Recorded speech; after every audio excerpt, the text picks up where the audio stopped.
Hello student. आज हम लोग अनुपात और समानुपात के पार्ट 3 के क्वेश्चन को सॉल्व करेंगे। तो ये पार्ट 1, पार्ट 2, पार्ट 3 ये हम सीरीज एक तरह से तैयार कर रहे हैं ताकि आप लोग को ये चैप्टर जो है, ये सब चैप्टर आसानी से सबको समझ में आए। कौन सा पार्ट में शॉर्ट क्वेश्चन है, कौन सा पार्ट में आपका लॉन्ग क्वेश्चन है, ये सब है। तो यहाँ पे देखिए, यहाँ पे ये 13 नंबर जो सवाल है, देखिए ये 13 नंबर जो सवाल है ये मेरा सीरीज का खुद का 13 नंबर सवाल है। और ऐसे आप अपना किताब में अगर खोजिएगा तो ये आपका उदाहरण में ये सब सवाल है। तो अब है कि उदाहरण में जो सवाल है उस सवाल को हम क्यों बताने जा रहे हैं। तो सबसे पहला बात, उदाहरण से भी सवाल सब बोर्ड में आते हैं और उसको समझना भी ज़रूरी है। तो वो और कितने आसान भाषा में आप समझ सकते हो, ये भी एक बात है। अधिकतर यह देखा गया है जब बच्चे उदाहरण के जो है गणित को नहीं देखते हैं, वो सीधे चैप्टर में जाके सवाल सबको करते हैं। तो नहीं, ऐसा बात नहीं है कि उदाहरण से भी क्या बोलता है एग्जाम में क्वेश्चन आता है। तो देखिए ये 13 नंबर जो है आपके किताब का, गणित प्रकाश के किताब का 93 पेज है। अब इस सवाल को समझने के पहले आप लोगों को कुछ बातों की जानकारी होनी चाहिए। सबसे पहला देखिएगा F 4/5 है। अब हम इसको देखिए, जब एक ही संख्या से अंश और हर को भी जब गुना कर रहे हैं तो वो संख्या लिखना नहीं लिखना एक ही बात हुआ। तो हमें यहाँ पे एक बात के याद रखना पड़ेगा, जो किसी भी भिन्न को एक ही संख्या से अगर उसके अंश और हर को गुना करेंगे तो भिन्न के मान में कोई परिवर्तन नहीं होगा। अब देखिए यहाँ पे अगर मान लीजिए इस तरह का भिन्न अगर हो, a/b, c/d, e/f, अगर मान लीजिए आप इसको पहला जो भिन्न है उसको एक से हर और अंश में गुना कर रहे हैं, ये जो भिन्न है, इस भिन्न में आप y से गुना कर रहे हैं अंश और हर को, और इसमें z से अंश हर को गुना कर रहे हैं, तब भी मान में कोई परिवर्तन नहीं होगा, ये बराबर ही रहेगा। अब आइए संयोजन प्रक्रिया के बारे में जानते हैं। अब देखिए जब इस तरह का सवाल रहेगा, इसको यहाँ बराबर चिन्ह, यहाँ बराबर चिन्ह, यहाँ हम बराबर चिन्ह देंगे, यहाँ पे या का चिन्ह या इस तरह का चिन्ह नहीं देंगे। तो इन नीचे जो हर जो है उसका योग और ऊपर का जो अंश है उसका योग करेंगे तो जो भिन्न आएगा वो भिन्न भी इस सब के बराबर होगा। मतलब इस भिन्न का भी सरलतम रूप अगर निकालेंगे तो इस सब के बराबर होगा। जैसे देखिए एक आपको उदाहरण देते हैं, जैसे 2/3 है, ये 4/6 है, ये 10/15 है। हालांकि ये भी 2/3 है, ये भी हमारा 5 से डिवाइड करेंगे तो 2/3 होगा। तो इसको हम इस आकार में रखते हैं ताकि ये A, ये B हुआ, C, D, E, F जो हमारा इस आकार में है। तो अब देखिए अगर मान लीजिए ऊपर के अंश को जोड़ दिया जाए और नीचे के हर को जोड़ दिया जाए तो देखिए ये 16 बटा, ये देखिए कितना हो रहा है 24। इसको 8 से डिवाइड कीजिए, 2/3। देखिए इसी के बराबर आ गया ना, मैंने इसके बराबर आने का मतलब हुआ सबके बराबर ये हुआ।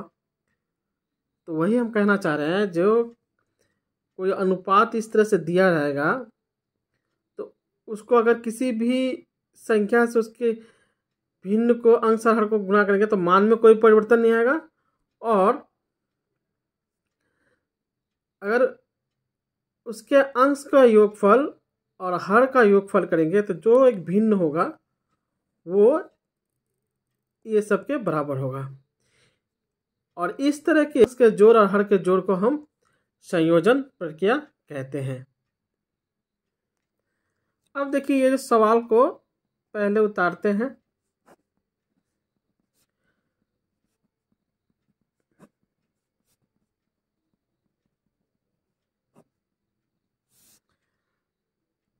अब देखिए इस सवाल में इसके अंश और हर को सी से ही गुना करते हैं, इसके अंश और हर को बी से गुना करते हैं, इसके अंश और को ए से गुना करते हैं।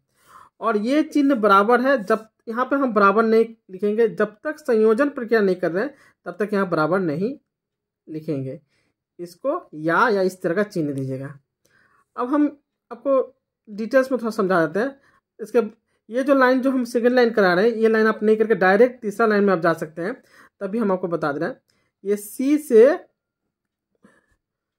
अंश को गुना कीजिए और सी से फिर हर को गुना कीजिए। इधर भी वही काम कीजिए। ऊपर में देखिए अंश को बी से गुना कीजिए, हर को भी बी से गुना कीजिए। इधर ए से अंश को गुना कीजिए, फिर ए से हर को गुना कीजिए। तो यहाँ पे देखिए इसको गुना करते हैं तो अल्फाबेटिक ऑर्डर में रखेंगे। पहले ए सी वाई, ये बी सी एक्स, ये हो गया सी स्क्वायर, ये बी सी एक्स, ये ए बी जेड, ये बी स्क्वायर, ये ए बी जेड, ये ए सी वाई बाय ए स्क्वायर। अब ये सेकेंड लाइन जो है ये समझाने के लिए हमको बताए थे। अब डायरेक्ट यहाँ से तीसरे लाइन में आ सकते हैं। अब हम लोग संयोजन प्रक्रिया करेंगे। संयोजन प्रक्रिया का मतलब ही हो गया इसको बराबर चिन्ह दीजिएगा। ये देखिए संयोजन प्रक्रिया क्या होगा, अंश जो है सभी भिन्न का अंश जो है उसका जोड़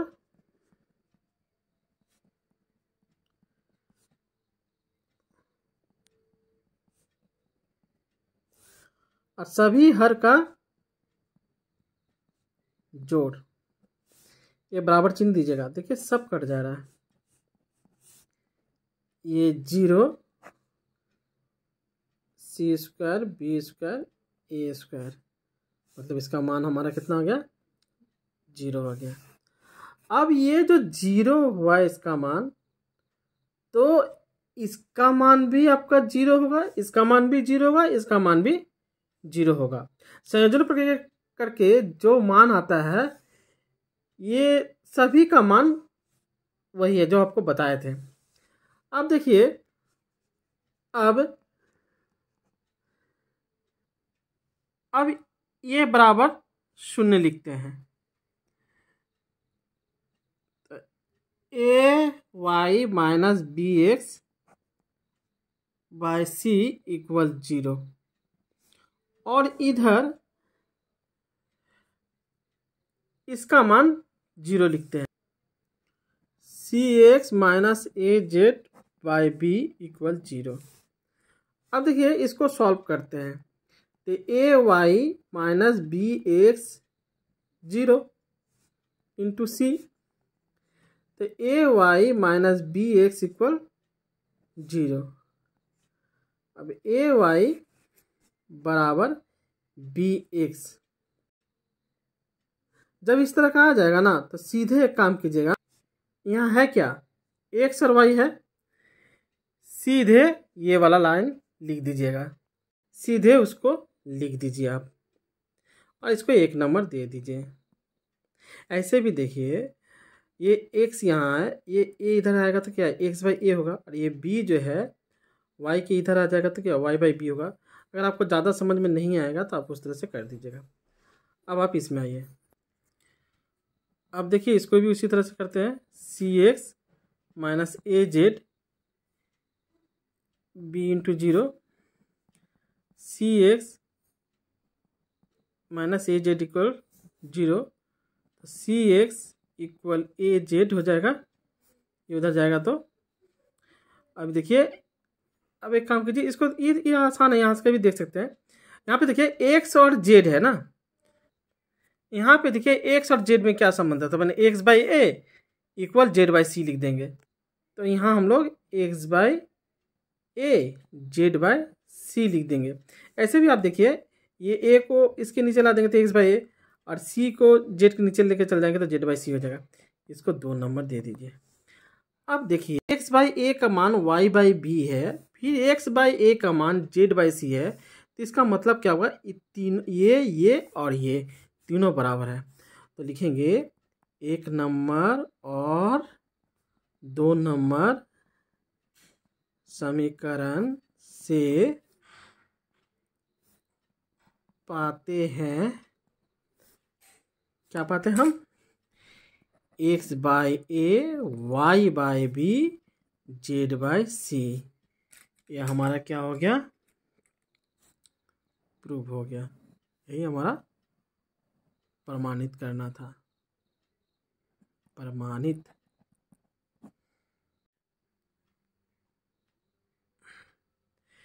देखिए ये सवाल जो है बहुत इम्पोर्टेंट था, और इसका वीडियो भी थोड़ा बड़ा हो गया है, लेकिन आप इसको अब सही से क्या बोलता है बार बार प्रैक्टिस कीजिएगा तो आसान हो जाएगा। देखिए किताब के उदाहरण में तो है, हो सके तो किताब के उदाहरण आपको समझ आ भी जाए, लेकिन किस तरह का ट्रिक से हमको क्या बोलता है इसको समझना है, या किसी और को भी आपको मान लीजिए समझाना है, तो इसलिए ये वीडियो करने का मेरा यही उद्देश्य था।